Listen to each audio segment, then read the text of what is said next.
नमस्कार। आप सभी का आप सभी के अपने चैनल जय गुरुदेव उत्तराखंड पर एक बार फिर से बहुत बहुत स्वागत है।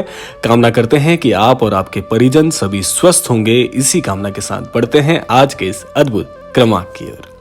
आज का ये दिव्य क्रमांक बहुत ही अद्भुत होने वाला है, क्योंकि आज के क्रमांक को हमने शामिल किया है क्रमांकों के विशेष क्रमांक की सूची में। क्योंकि बहुत से अनन्य दर्शकों का एक प्रश्न आ रहा था कि सावन माह का प्रारंभ होने वाला है और सावन माह के प्रारंभ में हमें कौन से उपाय ऐसे करने चाहिए जिससे कि हम इस सावन माह को अपने लिए बहुत ही भाग्यवर्धक बना सकते हैं।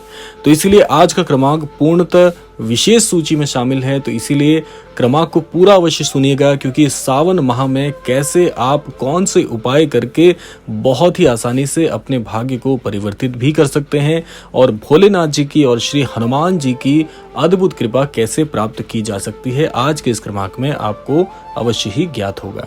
तो आइए प्रारंभ करते हैं आज के इस दिव्य क्रमांक को।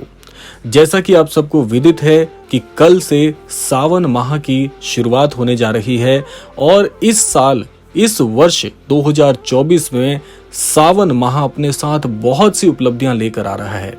एक बहुत ही दिव्य संयोग बन रहा है जो कि काफी वर्षों के बाद इस साल देखा जाएगा। सबसे बड़ा संयोग इस बार ये है कि जैसे कि सावन माह को भोलेनाथ जी का बहुत बड़ा महापर्व माना जाता है, उसी प्रकार से यदि आप सभी इस बात पर ध्यान दे रहे हों कि सावन माह की शुरुआत श्री हनुमान जी के सबसे प्रिय दिवस यानी मंगलवार के दिन से हो रही है, तो इसलिए ये और भी ज्यादा अद्भुत इस सावन माह को बनाता है। तो इसीलिए इस सावन माह में भोलेनाथ जी की कृपा के साथ साथ में श्री हनुमान जी की अद्भुत कृपा प्राप्त करने का भी बड़ा ही अच्छा ये अवसर बन रहा है। तो इसलिए आज के क्रमांक में हम आपको बताएंगे कुछ ऐसे दिव्य उपाय जिनसे कि अब आप अपने सावन माह को और भी ज्यादा चमत्कारिक बना सकते हैं। आइए जान लेते हैं। सबसे पहला जो उपाय है, इसको क्रमबद्ध तरीके से हम लेंगे क्रमांक को, तो इसलिए आइए जान लेते हैं सबसे पहला उपाय आप क्या कर सकते हैं, कैसे प्रारंभ करना है सावन माह के इस महापर्व को।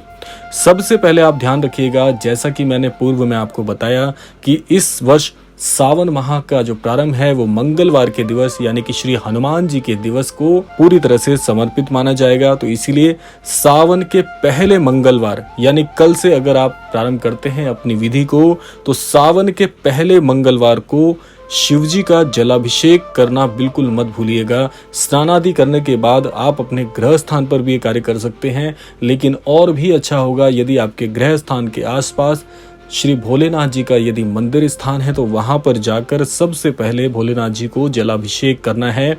और शाम को सायंकालीन में आपको नजदीकी श्री हनुमान मंदिर जाना चाहिए और सरसों के तेल का और एक शुद्ध घी का दीपक जलाकर श्री हनुमान चालीसा का पाठ प्रारंभ करना चाहिए।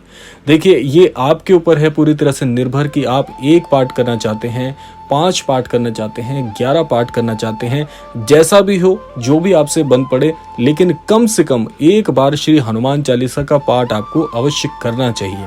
ऐसा क्यों है, आइए जान लेते हैं। मान्यता है कि ऐसा करने से श्री बजरंगबली की कृपा से भक्त के बिगड़े हुए सारे काम बन जाते हैं। जैसे बहुत से लोग इस बात से बहुत पीड़ित रहते हैं कि हम किसी कार्य के लिए पूरे हृदय से समर्पित हैं, बहुत मेहनत कर रहे हैं, लेकिन उक्त कार्य में हमें सफलता यदि नहीं मिल पा रही है, तो आप ये उपाय करके अपने सारे बिगड़े हुए कामों को पूरी तरह से बना सकते हैं श्री हनुमान जी के आशीर्वाद से। इसके अलावा सावन के पहले मंगलवार को शिवलिंग का रुद्राभिषेक करना अति शुभ माना गया है। देखिए, अगर आप भोलेनाथ जी को अपने इष्ट मानते हैं तो आपके लिए तो ये उपाय बहुत बहुत कारगर होगा, लेकिन जो लोग भोलेनाथ जी में आस्था रखते हैं, चाहे उनके इष्ट कोई भी हो, तो हर व्यक्ति को बिल्कुल ये बहुत ही उपयुक्त होगा कहना कि हर व्यक्ति को मंगलवार को शिवलिंग का रुद्राभिषेक करना अवश्य चाहिए। खास तौर पर इस मंगलवार यदि आप करते हैं तो इसलिए बहुत ही शुभ ये आपके लिए उपाय बन जाएगा। आइए बात करते हैं इस उपाय से कैसे आपके सारे कार्य बन सकते हैं, कैसे अपने लिए आप एक दिव्य योग का निर्माण कर सकते हैं। यहाँ से देखिए, जैसा मैंने आपको बताया, मंगलवार से सावन माह का प्रारंभ हो रहा है, तो इस दिन से जो भी अनन्य भक्त इस प्रश्न को पूछते हैं कि श्री हनुमान चालीसा का पाठ यदि हम अपने जीवन में शामिल करना चाहते हैं, कोई नया नियम यदि आप निर्धारित करना चाहते हैं अपने लिए, तो कल सबसे शुभ दिन है। कल का दिन जो व्यक्ति अपने जीवन में प्राप्त कर लेता है पूरी तरह से समर्पित भाव से, ऐसा व्यक्ति अपने पूरे जीवन को बहुत ही सही तरह से मार्गदर्शित कर सकता है। अर्थात आप कल से श्री हनुमान चालीसा के पाठ का नियम अपने जीवन में शामिल कर सकते हैं। बहुत से अनन्य दर्शकों का ये प्रश्न आ रहा था कि हम अपने जीवन में श्री हनुमान चालीसा को जोड़ना चाहते हैं, सुंदरकांड के पाठ को जोड़ना चाहते हैं, इसके अलावा हम कोई नया नियम धारण करना चाहते हैं, कोई नया गुरु मंत्र लेना चाहते हैं, तो कल का जो दिवस है बहुत बहुत अद्भुत दिवस है। ये अमृतमय काल आप मान सकते हैं। कल का जो दिन सावन माह का प्रारंभ हो रहा है, तो कल से आप अपने जीवन में श्री हनुमान चालीसा का जो लोग नियम बनाना चाहते हैं उसे आप धारण कर सकते हैं। इसके अलावा कोई गुरु मंत्र यदि आप अपने गुरु से लेना चाहते हैं तो वो आप प्राप्त कर सकते हैं। इसके साथ साथ में कल यदि आप प्रभु श्री राम जी के नाम जाप की विधि जीवन में शामिल करना चाहते हैं तो कल से नियम बना सकते हैं। इसके साथ साथ किसी भी प्रकार का कोई मंत्र, किसी प्रकार की कोई विद्या यदि आप कल से प्रारंभ करते हैं नियमबद्ध होकर, तो ये मान के चलिएगा कि वो उक्त मंत्र, उक्त विधि, उक्त उपाय और जो भी कार्य आप अपने जीवन में जोड़ रहे हैं वो सारे कार्य आपके सिद्ध होंगे। इसमें किसी प्रकार का कोई संशय नहीं है। बहुत ही शुभ दिन है ये। और सबसे अच्छा मैं बताना चाहूँगा हमारे सभी महाराज जी के अनन्य दर्शकों को, अनन्य भक्तों को, कि महाराज जी का जो दिवस है यानी कि कल मंगलवार भी है, श्री हनुमान जी को भी दिवस समर्पित है और भोलेनाथ जी को भी ये दिवस समर्पित है। इसीलिए महाराज जी के सामने बैठकर जो भी अनन्य भक्त अपने हृदय की कोई बात कहना चाहते हैं, काफी समय से मन में एक बोझ सा लेकर बैठे हैं कि अपने हृदय की बात किसे बताएं, कोई भी परेशानी हो, किसी भी प्रकार का कोई किसी भी प्रकार की वेदना हृदय में चल रही हो, तो महाराज जी के समक्ष कहने का सबसे उपयुक्त दिन है। क्योंकि कल का जो दिवस माना जा रहा है ये गुरु और शिष्य का दिवस भी माना जाता है। क्योंकि भोलेनाथ जी के जितने भी अनन्य भक्त हैं उन्हें अपना गुरु समान मानते हैं, गुरु समक्ष मानते हैं। तो इसीलिए आप अपने गुरु से यानी कि महाराज जी से हृदय की एक एक बात कह दीजिएगा। आप पाएंगे कि कल का दिवस यदि अपने हृदय की बात महाराज जी से कहने में आप सफल हो गए तो कोई शक्ति नहीं है जो आपके जीवन में इस बुरे दौर से आपको पीड़ित कर सके।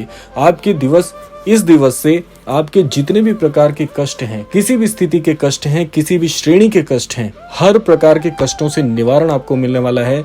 क्योंकि भोलेनाथ जी की कृपा प्रत्येक भक्त के जीवन में कल से शामिल हो रही है।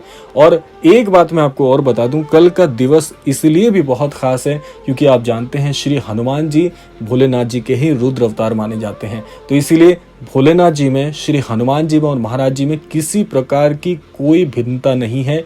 जो लोग ऐसा सोचते हैं उनके हृदय में हमेशा संशय बना रहता है। इसीलिए संशय को दूर करते हुए आप सबको मैं बता दूं, प्रत्यक्ष रूप से कल का दिवस ये मान के चलिएगा कि महाराज जी का और आपका दिवस है।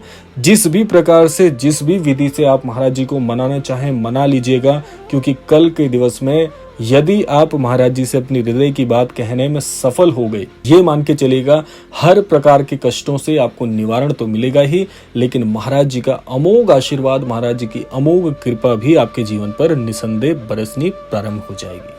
तो ये था आज का अद्भुत क्रमांक। आशा करते हैं क्रमांक आप सभी को अवश्य ही पसंद आया होगा। इसी कामना के साथ विदा लेने का समय भी आ गया है। विदा लेने से पूर्व समय है प्रार्थना का। यही प्रार्थना करना चाहूंगा कि श्री महाराज जी सभी को सन्मति और सद्बुद्धि की प्राप्ति कराएं और इस संपूर्ण सृष्टि का, इस संपूर्ण लोक का कल्याण हो। इसी कामना के साथ विदा लेते हैं। मिलते हैं अगले क्रमांक में। तब तक के लिए जय श्री राम, जय गुरुदेव, जय उत्तराखंड।